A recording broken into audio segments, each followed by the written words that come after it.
de grandes embates, né? O problema que acontece é que a partir do ano 300 e bolinha, entre o ano 300 e 500, vamos dizer assim, né, é que o império absorve o cristianismo, né? Essa é chamada a igreja de Constantino, a igreja imperial, né? Aonde os bispos da igreja fazem concurso público e passam a ser funcionários do imperador, né? E o bispo de Roma passa a ser o bispo principal do império. E o imperador dirige a igreja. O imperador, ele não era filho de Deus, ele não era o líder do culto a César. Nada mais natural de que agora ele dirige a igreja.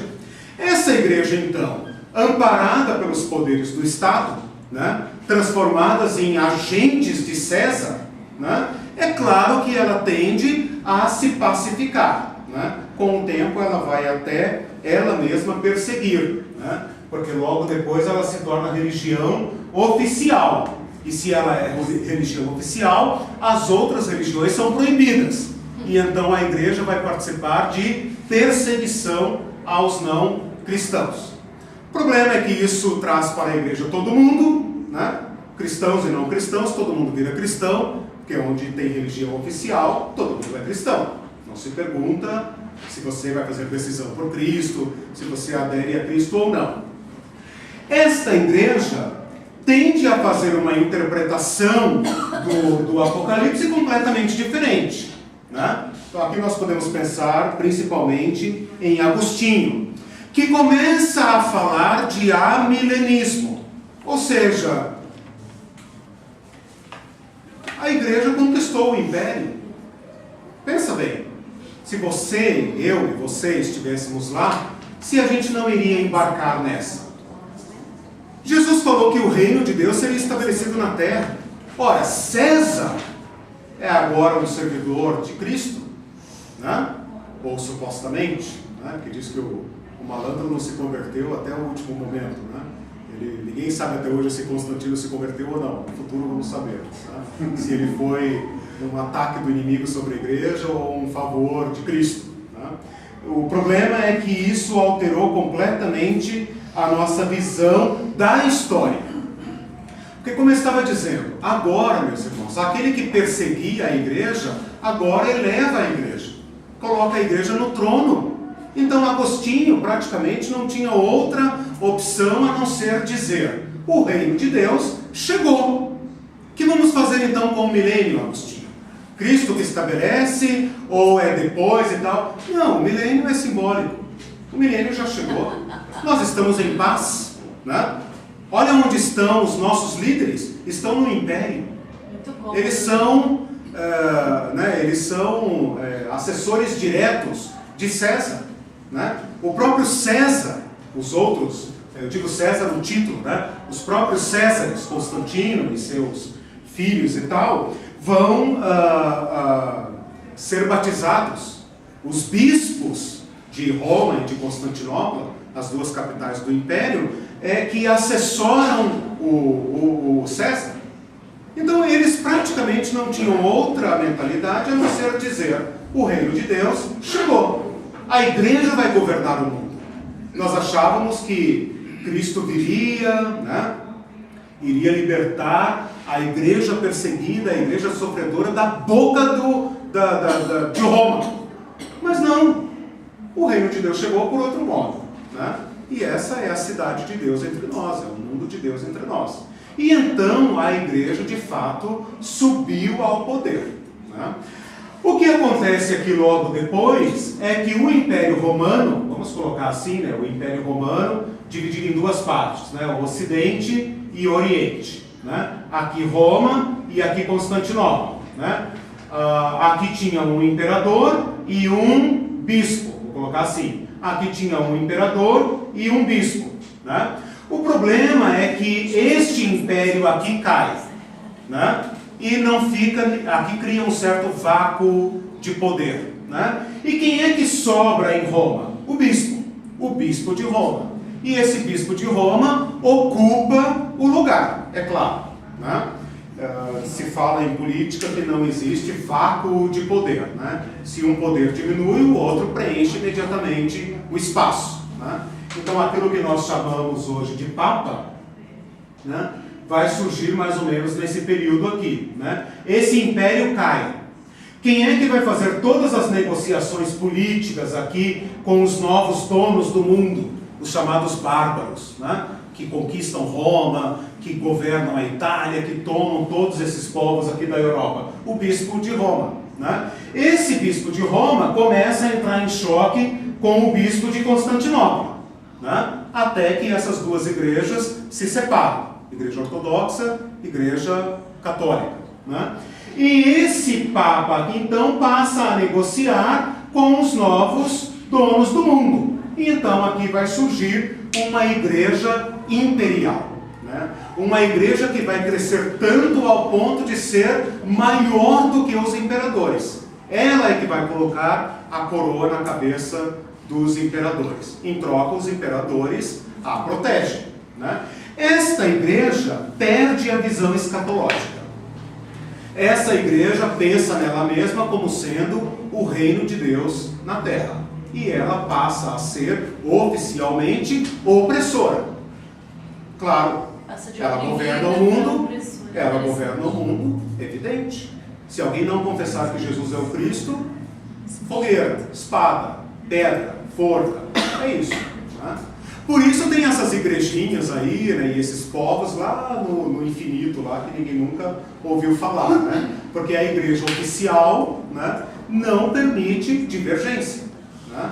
E então, quem não concorda com ela tem que sair, ok? Então, dando um passo muito grande, esse é um período, eu coloquei aqui Igreja dos Papas. Igreja dos Papas é essa daqui, né? Que vai mais ou menos aqui de 800 e tal, até aqui 1500, estou arredondando os números, né? A reforma de Lutero, 1517, vai fazer 500 anos agora em outubro, né? A data 31 de outubro, né? Mas claro, esse período aqui é um período muito difícil, né? Para todo o mundo, para a igreja, para os cristãos. Porque aqui, a partir mais ou menos do ano 800, é que acontece isso aqui que eu falei, né? Que os papas se tornam donos do mundo. Eles são efetivamente, de fato, os donos do mundo, né? Eles fazem os reis se ajoelharem diante deles, né? E se alguém não se ajoelhar, eles comungam aquele cara. Se eles comungam aquele cara não tem direito nem à vida, porque o Papa é senhor da vida e da morte. O Papa é que põe no céu, o Papa é que põe no inferno, né? E esta situação da igreja, oficial, obviamente, né? Claro que sempre teve os grupos de cristãos periféricos, né? Mas essa igreja oficial, ela não fala de vinda de Cristo. O Papa é o representante de Cristo, né? Ele governa o reino de Deus, né, a partir de Roma, e ele é o representante de Cristo, né? É óbvio que uma igreja como essa vai perder a visão escatológica, né? Para ela, a escatologia, de certa forma, já se cumpriu. Não é do interesse dela falar em escatologia. Não é do interesse. Então, irmãos, certas doutrinas bíblicas que estão fundamentadas no nosso cânon, elas vão sendo esquecidas, né? Até que Deus levanta alguém que recorde aquilo, né? E pode ser que agora estejamos num momento de esquecimento de novo. É assim que é a história, né? A igreja tem esse tesouro aqui, mas não significa que ela valoriza tudo isso sempre, né? Ela esquece, lembra, né? Dorme, acorda, né? É assim a nossa história, né? Resumindo, quando ela está no poder e não tem sofrimento, Apocalipse é esquecido, as coisas todas. A tendência é essa. Não se necessita de Apocalipse quando se está no poder e está tudo bem, né? Então, por isso que se diz que o livro de Apocalipse, eu não estou falando muito ainda do Apocalipse, estou falando da história, da interpretação. A partir da próxima aula eu pretendo falar mais de Apocalipse. Por isso se diz que o Apocalipse foi escrito num momento de intensa perseguição, né? Porque é nesses momentos de intensa perseguição que o ser humano tende a olhar para cima e pensar, bom, a história não me dá saída, né? Pensa nos irmãos que estão vivendo lá no Estado Islâmico, né? não tem saída. Não tem saída, não tem escapatória. Nessas horas, o que resta? Olhar para cima, né? E buscar uma intervenção divina. Porque da história, dos meios da história, do Estado, não tem saída, né? Quem sabe a gente não está entrando num fervor escatológico com essa situação do Brasil, né? Quando você vê, não tem saída, né? Nada vai mudar, não tem luz no horizonte, né? Não tem. E se tiver a luz da ponta de luz, estou falando. Então, nessas horas a igreja tende a se voltar para cima, né? E quando a situação fica fácil, né, ela tende a fazer uma outra interpretação das Escrituras, né? Isso é uma tendência natural, não é um juízo contra os irmãos, né? É apenas uma leitura dos fatos como a gente tem vivido.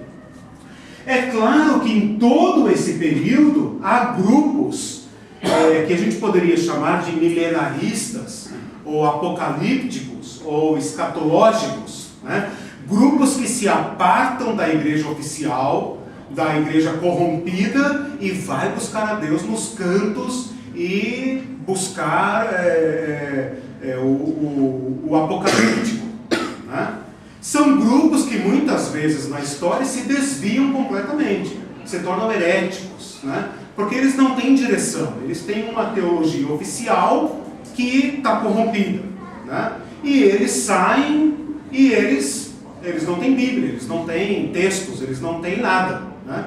Então eles acabam se tornando grupos periféricos e às vezes até exagerados, heréticos, né? Perseguidos pela igreja oficial, né? Qualquer pessoa que tentasse interpretar a Bíblia por si mesmo, né, por sua própria direção ou pesquisa, corria o risco de ser perseguido. Então, eu estou falando dessa igreja oficial, dessa igreja predominante, porém, sempre haverá grupos periféricos, né? Então, se você pesquisar aí na história e tal, você vai ver diversos grupos que eram exóticos, que viviam fora da civilização, né? Que praticavam rituais de purificação, e aí entra por aquelas coisas, né? Às vezes absurdas, né? Que é uma tendência de todo grupo que se declare escatológico, milenarista, apocalíptico, né? Diversos grupos se perderam, né? Se enganaram, exageraram, né? Então nós estamos num território de muita responsabilidade, né? Às vezes alguém me manda essas visões, aí, profecias e tal, eu falo, irmão, joga fora, né? Isso não é sério, né? A palavra de Deus é séria, né? A palavra de Deus é muito séria, né? Um livro como Apocalipse é para maduros, né? Então tomem cuidado, né? Vamos entrar nesse livro com muita responsabilidade, com temor de Deus, né? Especialmente aquele lá no final que fala, se alguém acrescentar alguma coisa, ou se alguém tirar alguma coisa. Eu acho incrível que as pessoas parece que não levam isso a sério, né? Se alguém acrescentar alguma coisa a esse livro, ou tirar alguma coisa desse livro, sobre ele virá as maldições deste livro. Um pouco mais de cuidado, né? Quer buscar a Deus, busque, né? Se você estiver tendo alguma visão, etc e tal, compartilhe com irmãos mais maduros, irmãos mais experientes, mais peritos na interpretação, né? Para não cair nesses exageros. De barriga vazia, né? Os caras de preferência de barriga vazia. Em jejum e oração. Né? Mas assim, essas buscas fora da igreja oficial, né, colocou esse povo às vezes em altos riscos, né? Foram perseguidos. Aí pode ver a história dos cátaros, a história dos albigenses, histórias dos valdenses e outros grupos que a gente talvez nem tem conhecimento, né? Agora, esse pessoal não tinha as escrituras, né? Não tinha. Porque estava tudo na igreja. Exatamente. Não era traduzido. Não era nem traduzido. Né? Exatamente. A Bíblia oficial era latim, né? Não havia uma exegese aprofundada, né? A interpretação da Bíblia era mais alegórica, né? A Igreja Católica praticou durante muito tempo uma interpretação que priorizava o alegórico, né? Então eles não tinham condições ou interesse, ou, né, seja lá o que for, de fazer uma leitura mais aprofundada dos textos bíblicos. Né? Quem vai retomar uma exegese técnica, né? A pesquisa do grego e do hebraico, dos textos originais, além, né, e por trás do latim, que era a igreja oficial a Bíblia oficial da Igreja Católica, são os reformadores. Né? Então eu coloquei aqui 1500, mas a gente pode voltar aqui a 1200, 1300, né? Toda uma geração de peritos aqui, de padres muitas vezes. Né? Lutero era monge, né? E outros, né? O Wycliffe e outros. Outros Luteros aí para trás. Outros, muitos outros. Né? Gerações aqui que foram abrindo esse caminho, né? Do estudo das Escrituras. Começaram a questionar essa versão oficial, essa igreja que estava profundamente corrompida, porque o poder corrompe, todo poder corrompe. Né? Então o resultado não podia ser outro, corrupção, e corrupção pesada, né? Corrupção bárbara mesmo. Né? E isso, claro, começa a expurgar. Né? Então diversos homens aqui começam a estudar as Escrituras, né? Até chegar nesse período que nós chamamos de Teologia da Reforma, com Lutero, Calvino, Zwinglio, né? E muitos outros. Né? Esses aqui são os mais famosos aqui para nós, mas muitos outros. Eles vão inaugurar um estudo que nós chamamos gramatical das Escrituras. Né?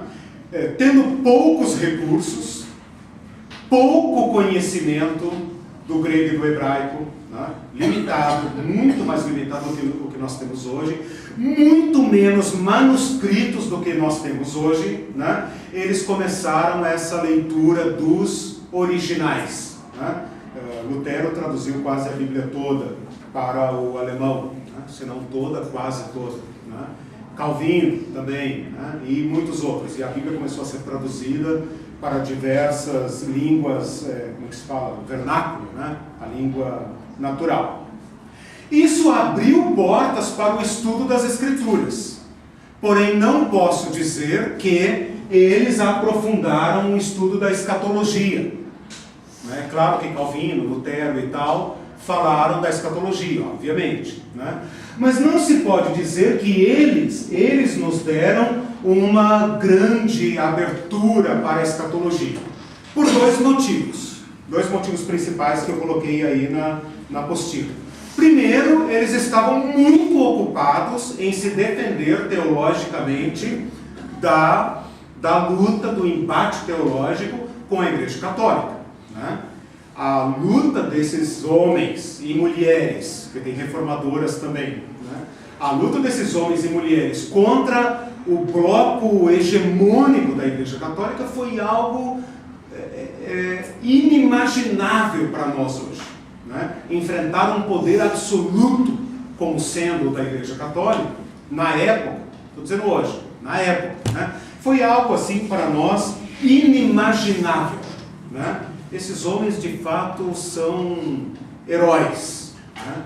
Porque eles colocaram a cabeça a prêmio, eles foram por tudo ou nada, e para defender as Escrituras. Né? E mesmo nessa luta de sangue, eles tiveram uma teologia tão firme, tão fundamentada nas Escrituras, que dificilmente é superada ou contestada até hoje. Né? Se estuda Lutero e Calvino até hoje. Né?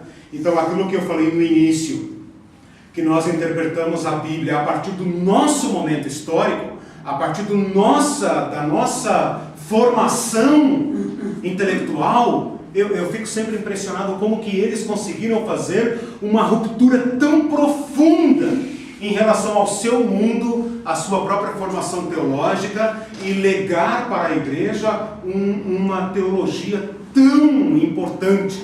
Né? Mas eles não tiveram como se dedicar tanto à escatologia. Eles deixaram a ferramenta, mas não se pode dizer que eles têm aqui, digamos, uma diretriz para a escatologia. E o segundo motivo é o medo da heresia, porque por essa época tinha esses grupos de profetas né, errantes, né, eu estou fazendo assim para sinalizar que eram grupos errantes, fanáticos, espiritualistas e dados a interpretações equivocadas, e eles causavam, digamos, grandes transtornos para o mundo da época, né? E houve guerra e derramamento de sangue e situações dificílimas de enfrentar nessa época. Então, parece que por causa disso, Lutero se viu na obrigação de botar um freio, né? Porque senão eles iriam botar o mundo abaixo, né? É claro que hoje se questiona muito quem errou, quem estava certo e tal, né? Porque os cristãos da época queriam uma ruptura profunda, né? Eles queriam uma ruptura radical com a igreja oficial. E Lutero, de certa forma, trocou uma igreja latina por uma igreja alemã. Trocou o César, o Papa latino, pelos príncipes e pelos seus chefes da Alemanha, né? Então, esse lado da reforma diz, Lutero fez uma reforma meia boca, né? Ele foi para as escrituras, etc, etc. Mas na hora que vamos ver mesmo, ele teve medo e recuou, né? E esses grupos queriam botar o mundo abaixo, né? Eles queriam botar o reino de Deus na terra. E Lutero foi obrigado a enfrentá-los. Então, talvez por causa deste medo, eles botaram o pé no freio, né? E não se dedicaram muito ao estudo da escatologia. A ortodoxa ficou neutra e ficou bem assim, sem. Boa pergunta. A igreja ortodoxa, ela nasce aqui. Vou colocar aqui o ano 1000, né? Na verdade, 1054, né? Para ser exato. Mas é claro que o estranhamento entre eles sempre existiu, né? Até que aqui em 1054, um excomungou o outro, né? O patriarca excomungou o Papa excomungou o patriarca, né? O Papa do Oriente se chama patriarca, né? Infelizmente, irmão, para te falar bem a verdade, nós não temos muito acesso à teologia da Igreja Oriental. Pouco estudada, né? Eu, pelo menos, tenho muito pouco conhecimento da Igreja Ortodoxa, né? Porque nós somos latinos, somos ocidentais, né? A igreja que predominou no Ocidente, que dirigiu o Ocidente é a Igreja Ocidental, né?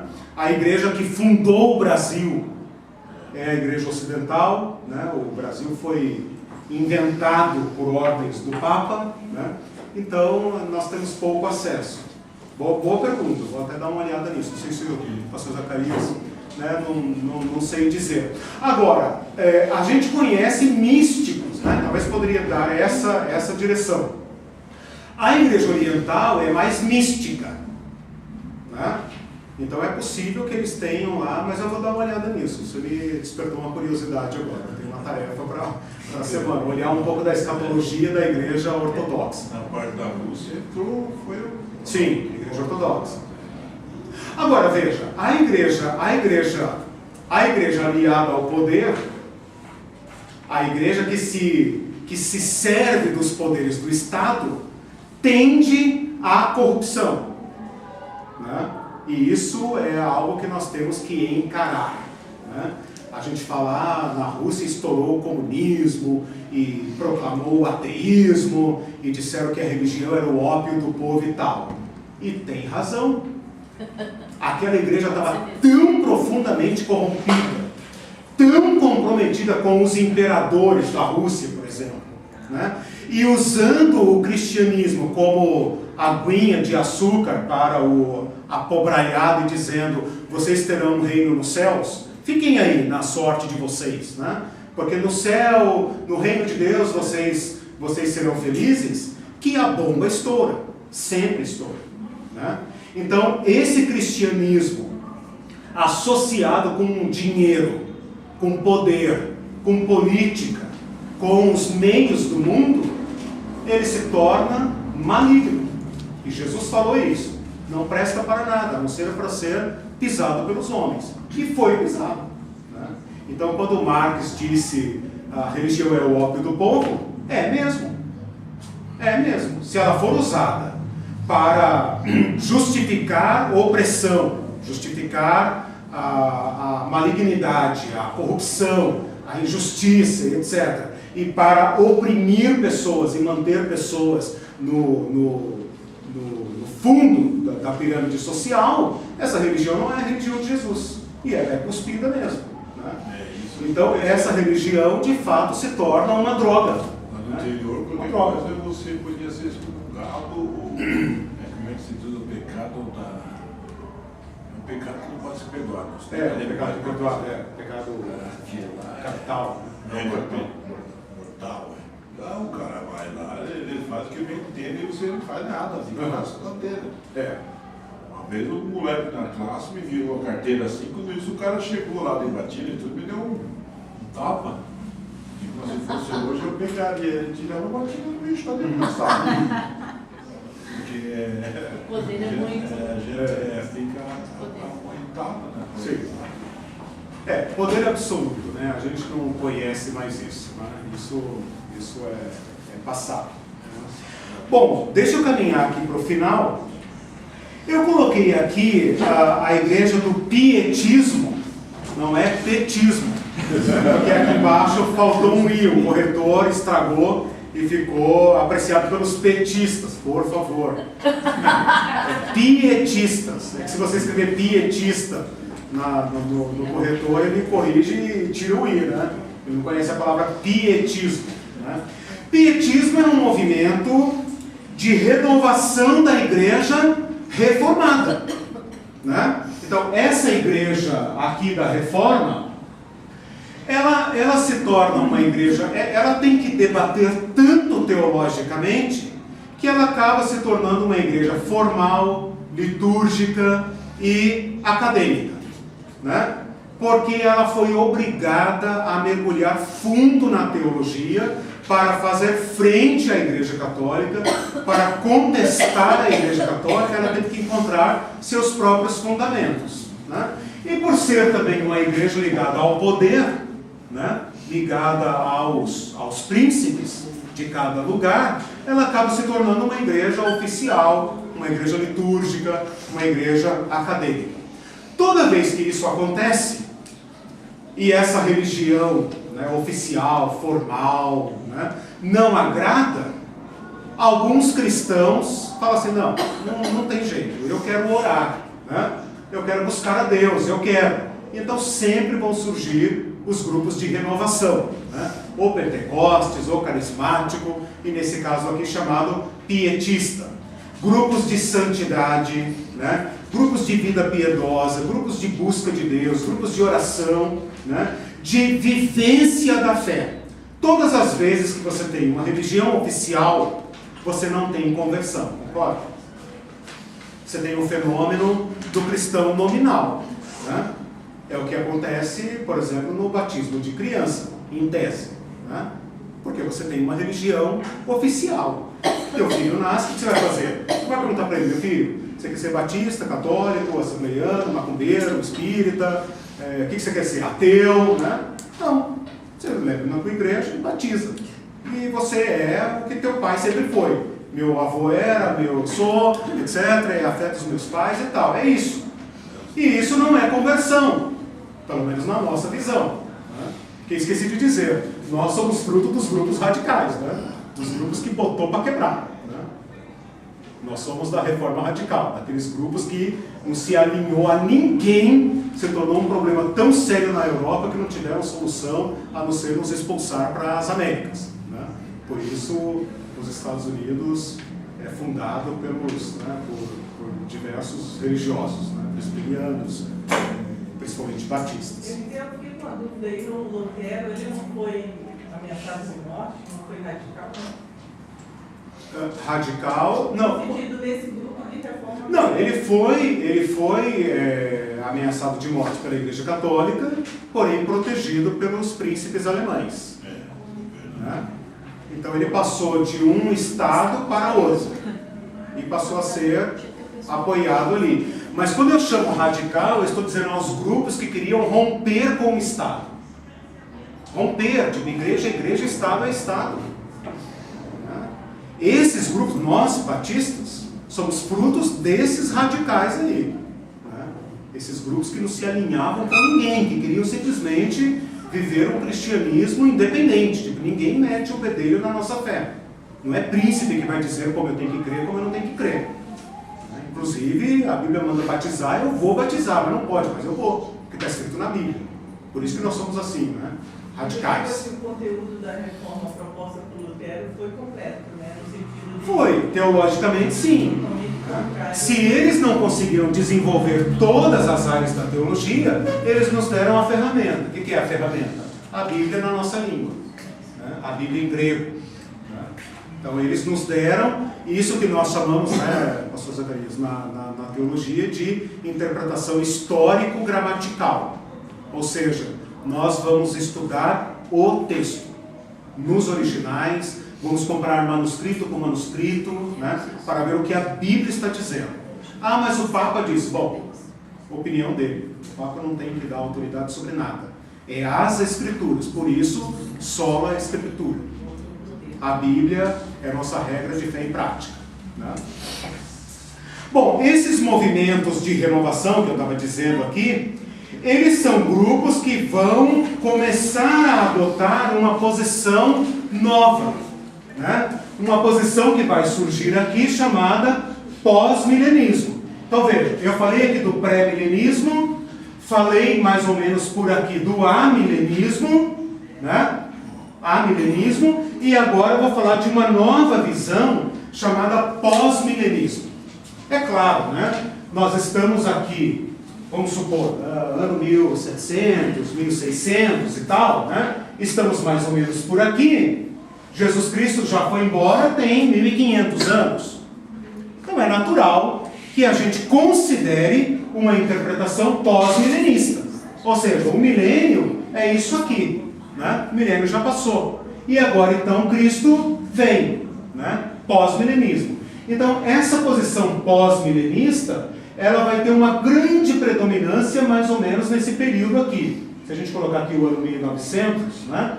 Ela vai ter aqui uns 300 anos aqui, nós podemos dizer, de grande predomínio, né? Especialmente porque é a época da descoberta das Américas, é a época da expansão, é a época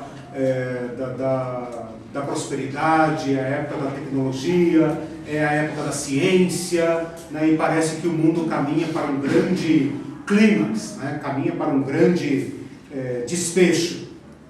E então esses grupos vão inovar, né? Mostrando para a igreja um novo modo de interpretar as Escrituras. Né? Então o milênio sai da frente, do futuro, né? Sai do presente e vai para o passado.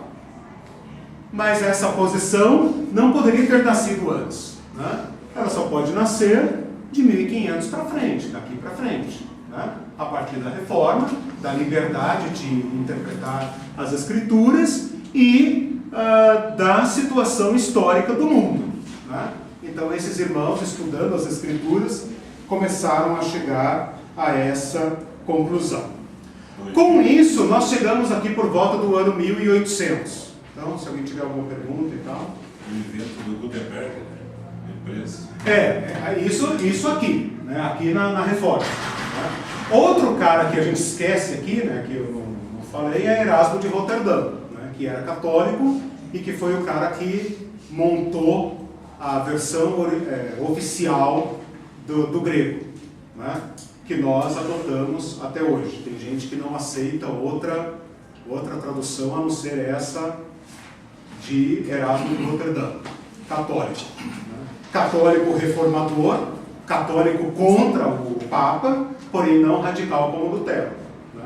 É um tipo de catolicismo que ficou reformando a Igreja Católica dentro do catolicismo. Né? Mas aqui para nós, a partir daqui para nós, interessa a Igreja protestante. Essa Bíblia de Roterdã tem os livros apócrifos? Não. É o seguinte, quando eu falo da Bíblia de Roterdã, é o Novo Testamento em grego. Ele reuniu todos os manuscritos conhecidos da época, né, e montou uma versão oficial do Novo Testamento em grego, que se tornou base para todas as outras traduções. Então Ferreira de Almeida copiou. Sim, certamente. A tradução, E essa versão Vulgata que tinha lá? Vulgata latina. Mas não era que havia da Alexandria, uma versão que tinha sido traduzida? Sim, não, foi traduzida dos originais. Né? Foi traduzida por Jerônimo, né? Jerônimo. Lá pelos anos 300 e tal. Essa se tornou a igreja, a Bíblia oficial da Igreja Católica. Né? E é até hoje. Né? Foi revisada, acho que agora, no século passado, não sei, ela passou por uma revisão chamada Nova Vulgata. Né? Mas agora, é claro que a Igreja Católica também passou a estudar os originais. Né? Os professores lá, né? O meu próprio orientador é um perito em grego, né? Lê a Bíblia em grego. Né? Então, assim, é claro que hoje eles, claro, né, 500 anos depois, é evidente que a igreja também se abriu para o estudo. Né? Mas às vezes a igreja tem que ser provocada por outra. Né? Isso também é normal. Né? Uma igreja provoca essa. Né? Essa igreja dá um avanço, provoca essa. Né? E assim nós vamos andando. Foram buscar no hebraico também? Foram. Não, isso que eu estou dizendo. A Bíblia Vulgata, que é mais ou menos daqui, né, ela foi traduzida a partir de originais. Jerônimo mudou para a Palestina, viveu lá, conversou com rabinos, ele fez uma bruta pesquisa. Né? O problema é que quando nós estudamos Bíblia traduzida, nós perdemos o contato com o original. Então, uma coisa que a Reforma fez foi, tudo bem, a Bíblia Vulgata, boa, tudo certo, né? Mas põe ela de lado, né? Ao lado de outras, e vamos estudar também os originais. Né? Então, esses meninos aqui, né, o Calvino era 20 e poucos anos, né, quando escreveu a primeira versão da obra dele, né, eles foram estudar grego para defender a igreja, eles foram estudar e fizeram uma obra monumental, né, coisa de gênio. Ferreira de Almeida, que época? 1500 e pouco, né, eu acho. 1500, 1600, alguém sabe? Com certeza? Por aí. 1500 e... não, claro, 1500 a reforma, 1600, por aí. Não sei dizer a data exata. Talvez em alguma Bíblia aí tenha. Por que a dele é bem mais aceita do nosso dia? A versão, a Bíblia Ferreira de Almeida é a versão oficial, digamos, em português. Né? Nós, pelo menos, quase todas as nossas traduções são baseadas em João Ferreira de Almeida. Revista, corrigida, atualizada, etc, mas é a versão oficial. E assim, agora surgiu, acho que é a nova versão internacional. Isso, tem aí outras... Mas as inglês vem. Não conheço bem para dizer. Os católicos têm outra que eu acho que, como é que é, Padre Figueiredo? Eles usam outra versão para o português. Né? Mas aí já estamos falando de traduções. Né? O que nós fazemos hoje, né, estudando na faculdade e tal, é buscar de volta os originais. Infelizmente, pouca gente quer estudar, né? Mas o contato com os originais. O professor nosso lá Pastor Hilman, né? Excelente professor da Faculdade Batista, já aposentado, ele falou: eu, se fosse vocês, pararia de ler tudo, e vá aprender só o hebraico. Dedica um tempo da sua vida, só. Você vai ganhar mais do que tudo que você já leu. Eu ainda estou devendo, preciso estudar mais para ir às Escrituras. Né? Afinal, nós nascemos de um movimento que privilegia as Escrituras. Por isso nós temos que chorar e lamentar, né, o abandono do estudo e do aprofundamento da compreensão das Escrituras. Fora que há diversos textos no original mesmo também, né? O texto do Recep, o texto mais antigo. Isso. Né? Há algumas diferenças em termos de originais na língua grega mesmo. Para isso, aí nós temos que ir para, né, as versões críticas, né, que faz comparação de manuscritos e tal, mas aí é coisa para perito. Peguei aquele Novo Testamento que tem o aparato crítico, né, de Liston, Alland, uma versão. Tudo que se conhece de grego no Novo Testamento está naquele livro. Tudo. Está na 27ª edição. Tudo que se tem está codificado naquele livro. Só para ler o rodapé você tem que fazer um curso, né? Porque para colocar tudo ali, eles inventaram uma leitura em código, né? Então ali compara todas as versões conhecidas de cada texto do Novo Testamento, né? Então assim, gente, ferramenta tem, né? Precisamos os peritos que vão estudar. Eu me sinto arranhando a superfície de uma coisa muito funda, né? E sou considerado alguém que conhece as Escrituras, né? Estou dizendo isso para provocá-los mesmo, né? A mergulhar de cabeça fundo nas Escrituras, né? Mergulhar fundo, porque a necessidade é muito grande. Bom, não vou continuar aqui, vou parar, né, porque nosso tempo está esgotando. Eu cheguei até mais ou menos os anos 1800, né? A partir da próxima aula, então, eu vou continuar aqui, porque os acontecimentos históricos dos anos 1800 para cá, especialmente o século passado, né, foi um ano de intensa pesquisa teológica, escatológica, aliás, né? Teológica sim, mas escatológica também, né? Então é importante que vocês tenham conhecimento para saber onde é que nós estamos, né? Se alguém tiver curiosidade, ao longo da semana, estude dispensacionalismo, né? Estude futurismo, estude John Nelson Darby. Não é Darwin, não confundo, John Nelson Darby.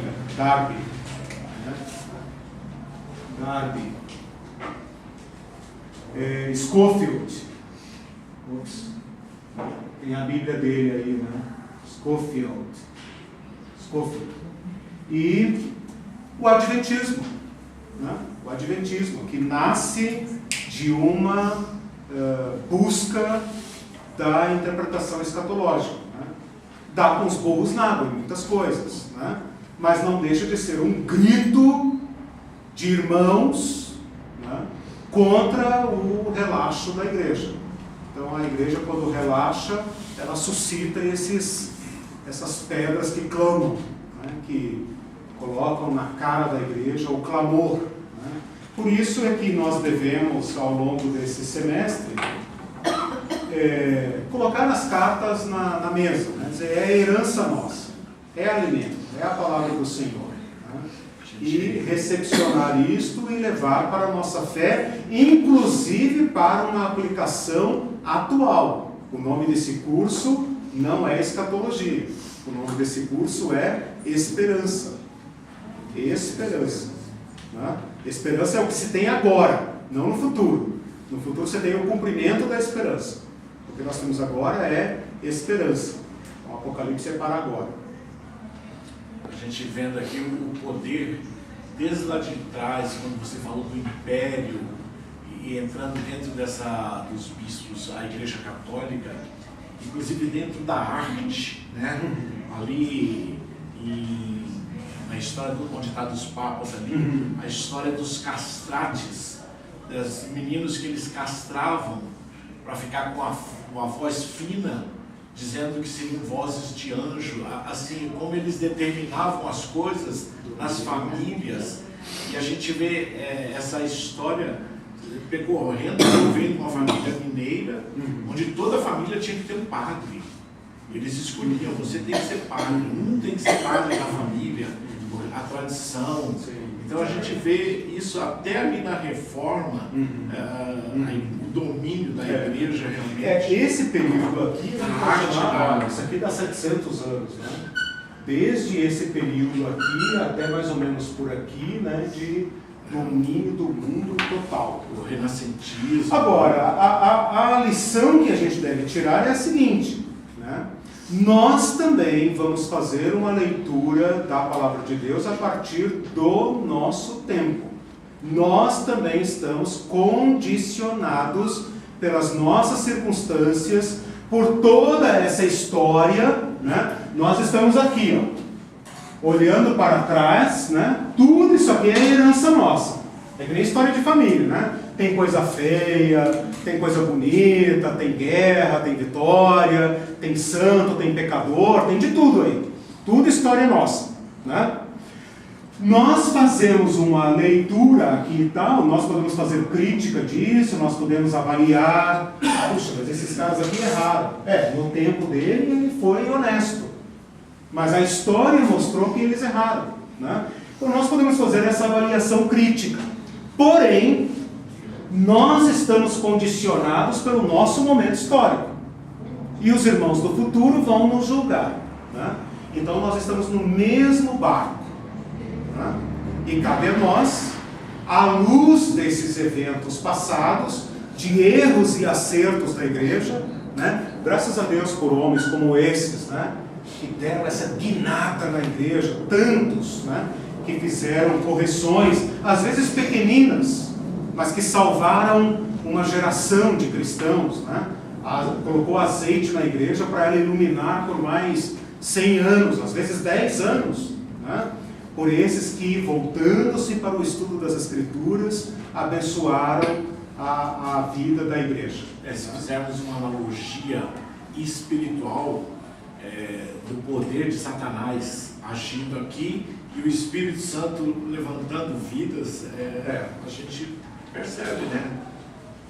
Essa semana eu estava orando e lembrei da igreja de Laodiceia, né? Pensando até na igreja de Laodiceia, né? Que parece a igreja mais pecadora, mais reprovável. Jesus está à porta e bate, né? Quer dizer, não desiste de nenhum de nós nunca, né? Por mais complicada que esteja a situação, não desiste, está à porta e bate. Porque a gente vê a ação do Espírito Santo mesmo de mudar. Esses homens apareceram, não foi porque eram estudiosos, estavam felizes com a não. Ouviram a voz, né? Ouviram a voz, chamada. Esse é o nosso convite. Podemos terminar com essa palavra, né? Cada um de nós, no seu tempo, né?